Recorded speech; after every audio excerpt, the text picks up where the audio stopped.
Pero bago tayo magpatuloy ay pakilike ang ating video. Ganon din ang subscribe button, pati na rin ang bell icon para lagi kayong updated sa mga parating ko pang mga uploads.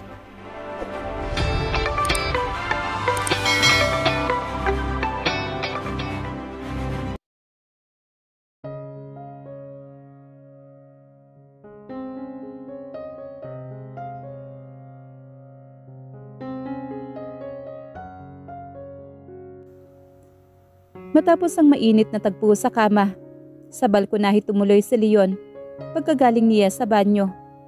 Mahimbing na ang tulog ni Carla dahil na rin sa nainom bukod sa pagod na dulot ng pagtatalik nila. Hawak ang telepono ay tinawagan niya ang investigador na inirekomenda ng daddy niya. "May balita ka na ba?" "Kumpirmado, Mr. Aguas. Konektado ang Micael Navarro na ito sa mga Tantoco. Anak siya sa labas ni Mr. Yogo Tantoco. Pero ipinakilala lang isa sa panitong anak, 10 taon pa lang ang nakakalipas. Nagtrabaho bilang clerk ang lalaking ito sa Tantoco Distillery sa loob ng 2 taon.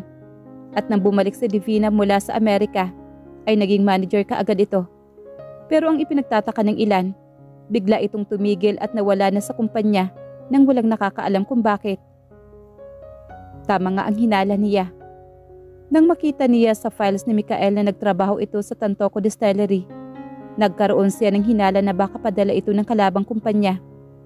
Wala sa resume nito na naging manager ito ng Tantoco Distillery. Bagamat isa sa job experience nito ang pagtatrabaho bilang mechanic at clerk doon, hindi rin ito binanggit ang pagiging isang Tantoco nito. Dahil ang nakalagay ay anak ito ng isang plain housewife at ang ama nito ay hindi nito nakilala.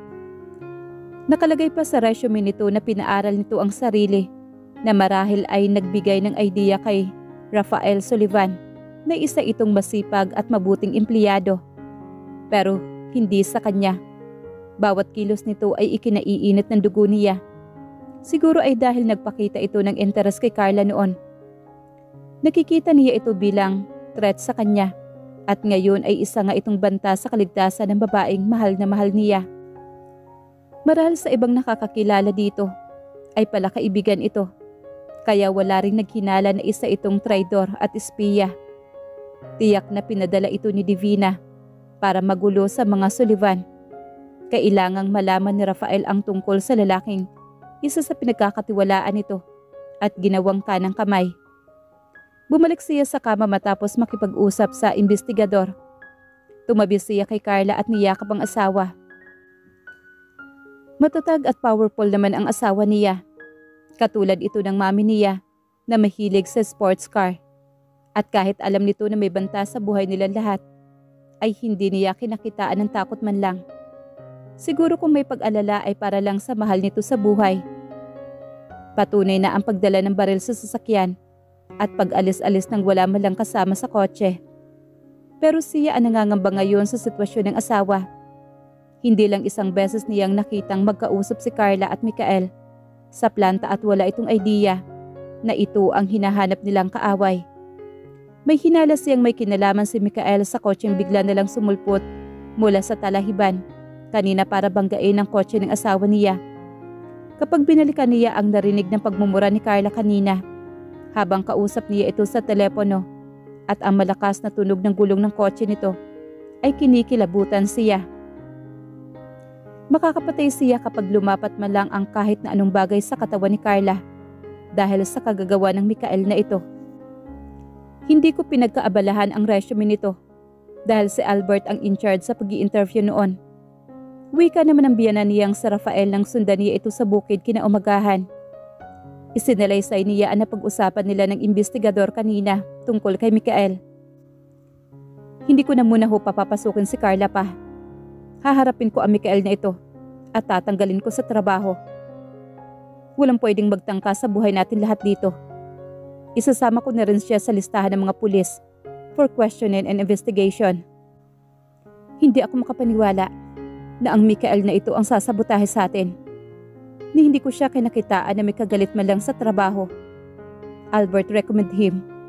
Kaya siya na-promote. Kahit sinamang anghel, ay puro lang kabutihan ang sinasabi tungkol sa kanya. Gawin mo kung ano sa tingin mo ang makakabuti sa anak ko, Leon. Pupunta ako mamaya pero bukas ay hahatid ko si Red papuntang Maynila. Isang malalim na buntong hininga ang pinakawalan nito. Tiyak niyang hindi alam ngayon ni Rafael kung paano hahatiin ang katawan sa planta at kay Red para parehong mabantayan ang mga anak nito. Nang makabalik sila sa mansyon ay nasa komedor na si Carla at ang biyenan niyang babae. Nag-usap ang mag-asawang Rafael at Cassandra. Si Carla naman ay nagtimpla ng kape niya. Bakit hindi mo ako sinama sa bukid kanina? Nasa dreamland ka pa nang bumangon ako. Nakailang tikila ka ba kagabi sa pinuntahan mo? Just a few shots. Nagsimula itong maghain ng pagkain sa mesa. Kinakabahan ako sa just few shots mo, love. Knowing your hunger with my body last night. Bulong niya na tinapunan ng pilyong ngiti ito. Drunk or not, I always lust your body, Leon. Bulong naman ito na sinadyang inilapat ang dila sa tainga niya. Kung wala lang ang mga biyanan, ay pinadapa na niya ang asawa sa mesa. May meeting kami ni Leon at Albert sa opisina. Huwag ka na muna magpunta roon dahil kailangan ka dito ng lolo mo at ng mama mo. Wika naman ni Rafael kay Carla nang saluhan sila sa almusal. Why? What's wrong with lolo? Wala namang problema pa. Nasa hardin nga kami. Ang sarap na kwentuhan namin kanina. Wala siyang kasama dito. May pupuntahan kami ng mama mo. Nandito naman si Red. Bukas pa siya aalis, hindi ba? O kaya sina Alex at Rendell. Binanggit pa nito ang dalawang kapatid na lalaki na wala namang pasok ngayon. At kung may meeting kayo, bakit hindi ako kasama? Nagtatrabaho ako sa planta. Dapat kasama ako sa meeting.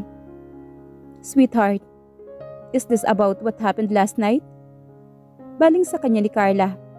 What happened? Bakit hindi ko kailangang malaman? May mga investigasyon lang na gagawin ngayong araw. Si Rafael ang sumagot sa anak. Saka na kayo lumabas ng bahay kapag sigurado na kami na wala ng banta sa buhay natin. Gusto kong malaman pa kung ano ba ang nangyayari. Pamimilit naman ni Carla. Sino ba ang kaaway ng pamilya natin? Ang mga tanto ko ba? Nagkatinginan sila ni Rafael bago ito tumango sa anak na hindi naman nagpaawat sa katatanong dito. Pinaiimbestigahan na namin si Mikael. Mikael? Pero ayon sa investigador, kapatid siya ni Divina sa labas at nagtatrabaho siya kay Divina sa matagal na panahon. Sasama ako sa opisina. Gusto kong malaman kung sino ba talaga ang kaaway natin. Umandar na naman ang katigasan ng ulo ng anak niyo, Papa. Natatawa niyang wika rito. Katatapos lang namin mag-usap niyang kagabi. Si Mikael lang ba ang kaaway na nandito? Kung under investigation si Mikael ngayon, kakailanganin ninyo ng salaysay ko sa tangkang pagharang sa sasakyan ko, Papa. Okay, fine. Pero hindi ka hihiwalay sa asawa mo katulad ng ginawa mo kahapon. Pansamantala ay hihingi ako ng proteksyon sa mga pulis para masiguro na walang makakalapit sa bakura natin at maalis rin ang anay sa planta na sumasabotahe sa production. Mikael is out for now. Pero hindi natin matitiyak kung may galamay pa siyang iba na pag-alagala din sa compound ng distilleria. Wika naman ni Rafael. Anong problema? Biglang sumulpot sa komedor na kanina ay kasama ni Rafael sa bukid. Sa maikling salaysay ay ipinaliwanag ni Rafael sa anak ang sitwasyon nilang lahat. Dapat ay ipinakulong ko na ang babaeng yan noong una siya nagtangka sa mga buhay natin. Wika naman ni Cassandra. Bakit nga ba hindi, ma? Tanong naman ni Red. Nagkaroon siya ng depression, kaya sa mental institution siya dinala para magamot. Sagot naman ni Rafael. May mga tao na pala talagang nasagad na sa buto ang kasamaan. Paano ang pag-alis ko bukas pa? Tanong naman muli ni Red na nagsimula ng kumain. Natatakot pa ako sa kaligtasan mo, anak. Kung pupunta ka sa Maynila, ay mas lalo ka lang mapapalapit kay Divina na yon. Paano kung nakasubaybay siya sa lahat ng miyembro ng pamilya? Nag-aalalang wika naman ni Cassandra. Pero ma, start na ng admission ngayong linggo. Baka maubusan ako ng slot kapag nahuli pa ako sa pag-enroll. Don't worry, ma. Sabat naman niya sa biyanan. Ipapasundo ko na lang sina Papa at Red sa chopper para hindi na sila makasalubong ng anumang aberya sa daan. Kung gusto nyo ay sa bahay na lang muna siya tumuloy. Napakarami namang sili doon. Tatawagan ko si Nikolai para makasama naman niya sa university. Tutal pareho naman kayong kukuha ng law. Ang tinutukoy niya ay ang panganay na anak ng uncle niya. Yan ang gusto ko sa iyo, bayaw eh. Pero hindi ba nakakahiya naman? Kailangan natin masigurado ang kaligtasan ng lahat. Tatawagan ko ang piloto para isama kayo sa schedule ng lipad niya bukas. Maraming salamat, Leon. Wika naman ang biyanan niyang si Rafael na tinapik ang balikat niya. Mag-convoy tayo sa sasakyan, papunta sa opisina. Naroon na raw si Mikael. Pero ibinilin ko sa security na bantayan ang kilos niya at huwag hahayaang makalabas sa planta. Nang paalis na sila ay minatanaw siyang babae na aali-aligid sa bukana ng mansyon. Do you know her? Tanong naman niya kay Carla, na agad sinipat ang babae. Nakatalikod, hindi ko makilala. Baka naghihintay lang na masasakyan. Madalang naman kasi talaga ang tricycle dito sa atin, kahit araw naman. Iniliko niya ang sasakyan sa kinaroroonan ng babae. Lumakad ito papalayo na makitang papalapit sila. Bakit pupuntahan mo? Kanina pa siya patingin-tingin sa mansyon na parang may hinahanap. Tapos ngayon nakita natin siya. Gusto niyang umiwas. Sino ba tong babaeng ito?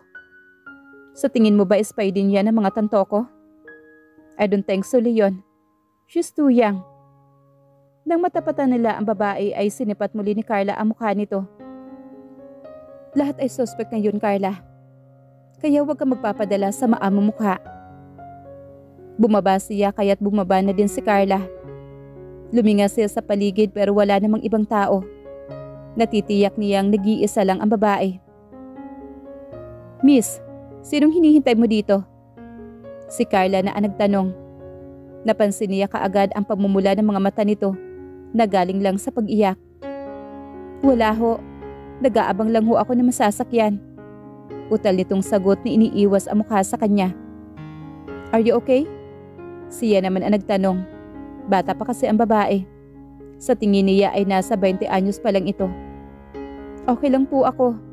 Isang pilit ng ngiti naman ang pinakawalan nito. Isasabi ka na namin dahil delikado ang mag-isa ka lang dito. Bihira ang dumadaang tricycle.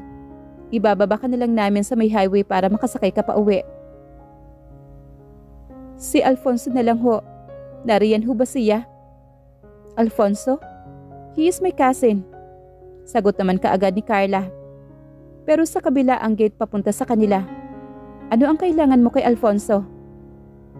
Kaibigan ko ho siya. Pero baka hindi na lang din ho. Uuwi na lang po ako sa amin. Wait, tatawagan ko siya. Agad naman kinuha ni Carla ang telepono sa kotse. Saka tinawagan ang pinsan nito. Anong pangalan mo, miss? Tanong naman ni Carla. Samantha po. Samantha daw. Kakausapin mo ba? Tanong ng asawa sa telepono. Okay. Nang ibinaba ni Carla ang telepono ay pinasakay niya ang babae sa backseat. Thanks, Leon, Carla. Pasalamat naman ni Alfonso sa kanila. Matapos papasukin ang babae sa bahay. Girlfriend mo? Bakit mo naman pinapaiyak? Tanong naman ni Carla na may himig na pagbibiro sa pinsan. Hindi siya sa akin, Carla. Ang totoo, ex-girlfriend siya ni Red. Ni Red? Gulat na wika naman ni Carla. Paano? Bakit hindi naman pinakilala sa amin? Isang kibit-balikat naman ang pinakawala ni Alfonso, saka nagpaalam sa kanila. Mas sekreto naman pala kasi yung kapatid mong yan. Aniya habang nagmamaneho. Seryoso kaya ang kapatid ko doon? Ni hindi naman dinala sa bahay. Sabi na nga ba, hindi ako nagkamali na nagmamatsig siya sa bahay natin. Baka nalaman niya na paalis ang kapatid ko at gustong magpaalam. Kung ex-girlfriend siya ni Red, bakit pa kailangan magpaalam? Para namang hindi mo alam ang sagot. Natatawang wika naman ni Leon. Alam niyo kayo mga babae, mahirap talaga makamove on. Oh wow, babae lang ba talaga ha, Leon? Isang malutong na halakak naman ang pinakawala ni Leon. Young love, mahina niyang wika. Naaalala ko pa yung mga mata mo na puno ng luha noon. Ano kaya ang pakiramdam ni Red kapag nakita niya ang pag-iyak ng babae? Ewan ko. Ikaw ba? Anong naramdaman mo nung nakita mo akong umiiyak noon? Napamura ako sa sarili ko. Gustong-gusto kong suntukin ang sarili ko. Kung hindi tayo nagkabalikan, isa yun sa pangyayaring hindi ko gustong balikan sa isip ko. Gago ka kasi noon. Akala mo, kaya mo kong kalimutan. Muli niyang tinawanan ang pagmumura naman ni Carla. Kinuha niya ang kamay nito at dinala sa mga labi niya. I love you, Mrs. Aguas. Pwede bang masundan ang performance natin tulad kagabi? Biro naman nila yun dito. Pagdating nila sa planta ay kaagad silang nagmeeting sa opisina ng Papa niya, kasama ang team ng Polygraph Division ng NBI. May isang security guard ang hindi pumasa sa lie detector test na kasalukuyang nasa investigasyon ng mga kinauukulan ngayon. Nandito na ang report ng mga investigador, Papa. Hawak ni Leon ang 2 pahinang papel na naprint galing sa email nito. Binasa naman iyon ng hepe na may hawak sa kasong inireport ng Papa niya.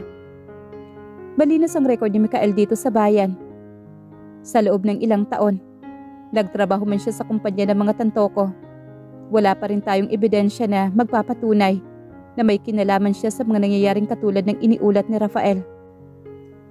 Hindi ba natin siya pwedeng kasuhan o imbitahan for questioning? Pwede naman, Mr. Aguas.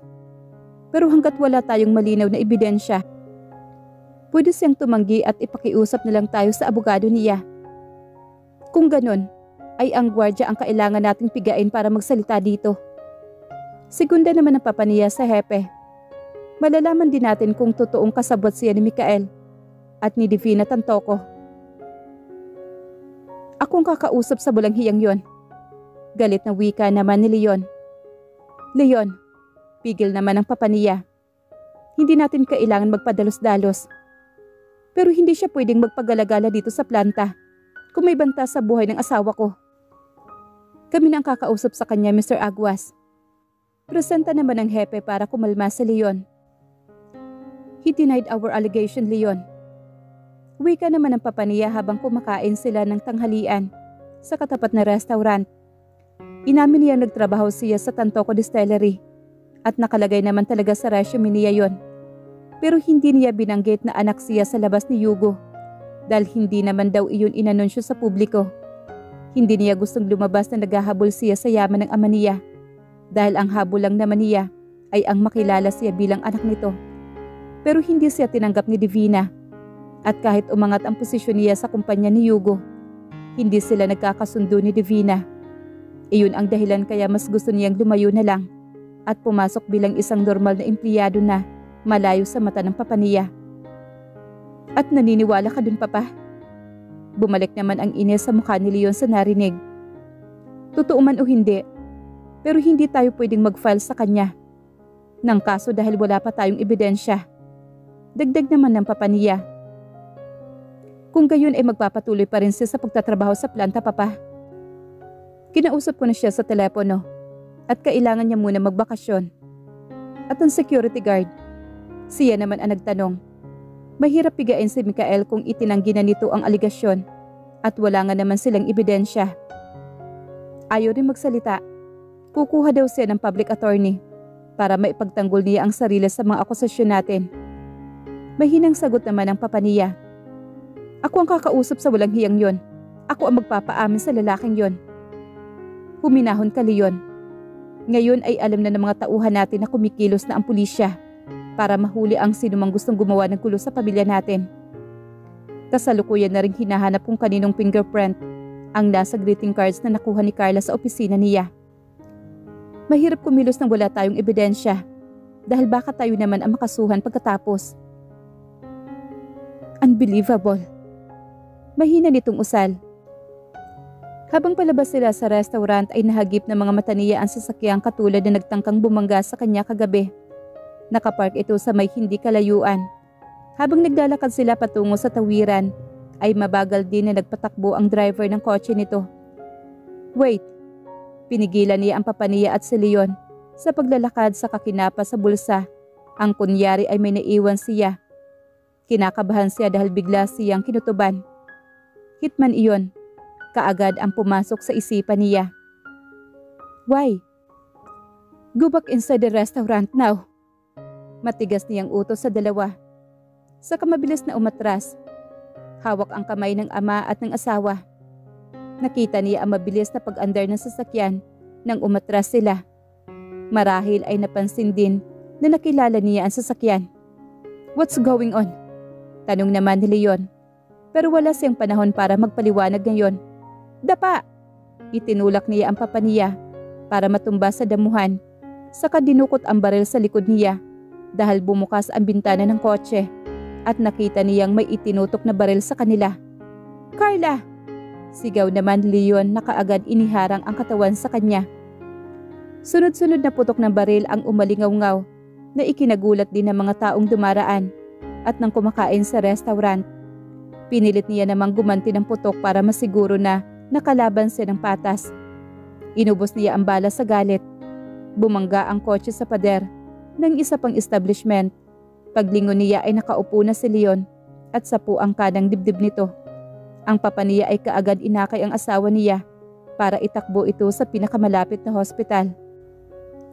At dahil nasa tapat lang sila ng compound ng Aguas Distillery, dinaluhan sila ng security personnel at hinuli din kaagad ang nasa loob ng kotse na hindi makatakas dahil napuruhan niya ang driver mismo. Ang kasama nito ay tumama naman sa dashboard, kaya putok rin ang noo nito. Nanginginig siyang tinakbo sa hospital si Leon na nakapikit at pilit na huwag indahin ang tinamaang bala ng baril. Malapit na tayo sa hospital, love. Huwag kang matutulog.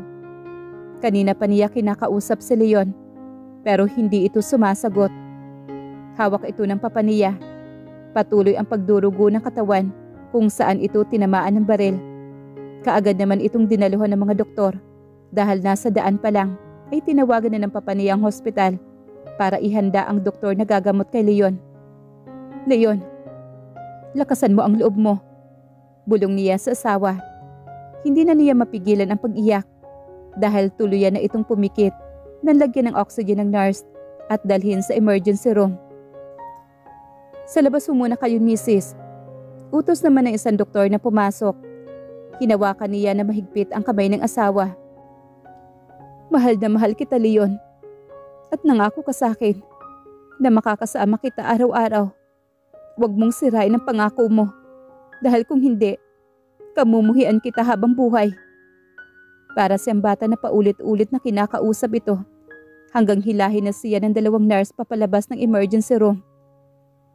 Nangako ka sa akin, Leon. Pahabol niyang sigaw hanggang tuluyan na siyang mailabas sa pintuan. Agad naman siya niyakap ng papa niya para aluin. I'll be alright, princess. Sa dibdib ng ama siya umiyak ng umiyak. I would take the bullet for you. Mula sa balintataw ay tila narinig niya ang sinasabing iyon ni Leon noon. Kumusta ang kalagayan ng dalawang lalaking nagtangka sa buhay ninyo, Rafael? Tanong naman ni Bernard sa papa niya. Parating na ang dagdag na security personnel para magbantay sa planta at sa asyenda.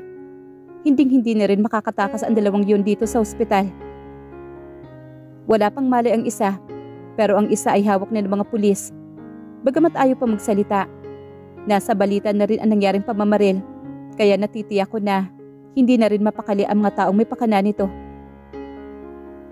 Kung si Divina man siya, o sino man siya, titiyakin kong makukulong siya sa kulungan. Kung mahal pa niya ang buhay niya, magsasalita siya, Rafael. Hindi sisikat ang araw bukas na hindi natin malalaman kung sino ang may pakana ng lahat ng ito. Segunda naman ni Sania Alonte Aguas. Nag-hire na kami ng investigador para namnaman ang mga tantoko. Kasama si Mikael na hindi na makakalabas ng La Union. Paniniguro naman ang papa niya. Hindi ka pa kumakain ng hapunan, anak. Nag-aalalang wika naman ni Cassandra. Wala pang lumalabas na doktor na nagtatanggal ng bala sa bahaging dibdib ng asawa niya. Naroon na rin kanina pa ang mga magulang ni Leon na si Bernard at si Sania at ang kapatid nitong si Ali na kasama niya sa waiting area ng operating room. May nakahanda ng pribadong silid sa kalimang pwede nang ilipat si Leon. Pero ayaw niyan doon maghintay. Gusto niyang marinig sa mga doktor na ligtas na sa panganib ang asawa niya. Magiging maayos din ang kalagayan ni Leon, Carla. Bagamat binibigyan siya ng lakas ng loob ni Sania, ay bakas pa rin sa mukha nito ang pag-alala sa anak at galit sa mga taong nagtangka sa buhay nila. Kung hindi lang sana sinalo niya ang bala na para sa akin, Mami. Wala siyang pakialam kung puno ng luha ang mga mata niya. Okay na, dahil mahal na mahal ka ng anak ko. Ganoon naman talaga ang asawa, hindi ba? Bernard would do the same if we were in your shoes. Kahit ang papa mo, tiyak na ihaharang din niya ang sarili niya para protektahan ang mama mo at kayo. A husband will always protect his wife. Niyakap niya ang biyana na mahigpit. 5 oras nang nasa loob si Leon kasama ng mga doktor. Ang huling balita nila ay may tinamaang tissue na konektado sa puso nito, kaya nahirapan sila sa operasyon. Halos kapusin na siya ng hininga sa paghihintay kung anong oras ulit lalabas ang doktor at magbibigay naman ng magandang balita sa kanila. Doktora Darlene, kumusta ho si Leon? Napaangat siya ng tingin at kaagading lumapit sa doktora. Successful naman ang operasyon. He's out of danger na, Rafael. Hintayin na lang natin siya magkamalay within 12 hours. Lalong bumalong naman ang luha niya nang marinig na ligtas na sa kapahamakan ng asawa niya. Oh, thanks God. Napahigpit naman ng yakap si Sania. Nakangiti naman ang doktora na isa sa mahalagang bisita nila noong ikinasal sila ni Leon. Tumahan ka na dahil wala ring tigil ang asawa mo kakasambit sa pangalan mo bago namin pinatulog. Napangiti ang lahat sa biro naman ni doktora sa kanya. Mapanatag na kayo. Hindi naman iiwan ni Leon si Carla. Takot lang niya mapalitan kaagad. Talagang papalitan ko siya kaagad. Ganting biro naman ni Carla habang patuloy ang pagpunas ng luha sa pisngi niya. Ang aga-aga niya akong paiiyakin. Wala pa nga kaming 1 taon. Kailan namin siya pwedeng malapitan, doktora? Tanong naman ni Sania na kanina pa rin gustong-gustong makita ang anak. Ililipat na ho siya sa silid na inilaan nyo. Para sa kanya, doon na ho siya oobserbahan at hihintay na magkamalay. Maraming salamat, Doktora Darlene. Hindi mo pinabayaan ang manugang ko. Bukod sa obligasyon namin ang sumagip ng buhay, hahayaan ko ba naman si Carla na mabiyuda agad? Thank you, Auntie Darlene. Yumakap siya sa doktora at hinaplos ang likod niya. Ang papa niya at si Bernard ang humarap sa mga pulis para magsampa ng kaso sa 2 suspect. Sa huli ay umamin din ang dalawa na si Divina nga ang mastermind sa pananabutahe sa kumpanya, pero hindi na daw naman ito inutos na patayin sila kung hindi magmanman lang. Ang kaso ay nakilala niya ang sasakyan at sigurado daw na magsusumbong siya sa mga pulis. Hindi rin inaasahan ng mga ito na may dala din siyang baril, kaya nataranta na magpaputok siya. Thank you for being one smart woman, Carla. Kung wala kang dalang baril, ay baka hindi na mahuli ang kriminal na yon. At baka 3 pa kayong nailagay sa alanganin. Baka may nagbuwis pa ng buhay. Kung hindi ko lang nakitang nakaupo na si Leon, ay baka hindi ko tinigilang tadtarin ng bala ang 2 yun, Mami. Kahit naman kami ni Bernard, kulang na lang tanggalan ng oxygen ang lalaking yun para mawala na sa mundo. Wala silang lugar dito. Pinigilan lang ako ng mga pulis dahil kailangan pa nating pigain at maging testigo sa pagsampa ng kaso kay Divina Tantoco. Those evil people. Marami niyan sa mundo, Carla. Nagsisimula pa lang kayo ni Leon sa buhay may asawa. May mga taong dadating sa buhay ninyo para sirain yon, lalo na't bukod sa pisikal ninyong anyo. Hindi biro ang yamang taglay ninyong dalawa. Kaya hubog magpapadala sa sandaling saya kung ang kapalit naman ay pagkasira ng pamilya. Na magkamalay si Leon kinabukasan, agad na yumakap ang ina nito at kapatid. Bakit mo naman sinangga ang bala na para sa akin? Bakit ko naman hahayaang mapunta sa iyo ang bala na ikakasawi mo? Nakita mo, halos sa balikat ko lang tumama. Kung hindi ko iniharang ang katawan ko, sa puso mo ang tuloy ng bala na yon. Thank you, love. I told you I would take the bullet for you. Bago ka nila masaktan, Ako muna, Carla. Pwede bang huwag naman lahat? Paano kung ikaw naman ang mapuruhan? Basta ito lang ang tatandaan mo. Mabubuhay at mamamatay ako para sa'yo. Sandali itong tumitig sa kanya at tinaplos ang pisngi niya. Hindi ka ba nakatulog kagabi? Ayaw mong gumising eh. Paano ako makakatulog? At anong ginawa mo? Umiyak ka ng umiyak? Tanong naman ni Leon. Kala ko kasi hindi ka nagigising eh. Sweetheart, bakit mo ba naisip na iiwanan kita? Ayokong masaktan ka at ayokong masasaktan kita hanggang sa huli. Nangako ako sa'yo na ang pagmamahalan natin ay magbubunga pa. Isang masuyong halik naman ang binigay niya kay Leon hanggang bumukas muli ang pintuan ng silid at pumasok ang nurse para i-check ang BP at dextrose naman ni Leon. Nang makauwi sila sa mansyon ay saka naman sila dinalaw ng Auntie Almira niya at ng Uncle Albert niya. Kasama ng mga ito ang pinsan ni si Alfonso. Nasa veranda sila para magpahangin dahil nagsawa na raw sa kakatulog si Leon noon sa ospital. Mabuti naman at hindi ka napuruhan, Leon. Kung hindi baka nananaghoy na tong pinsan ko kanina pa. Biro nito na inirapan naman niya. Ni sa panaginip ay hindi niya gustong mangyari ang pamamaril sa kanila na ibubuwis ni Leon ang sarili nitong buhay. I have my guardian angel.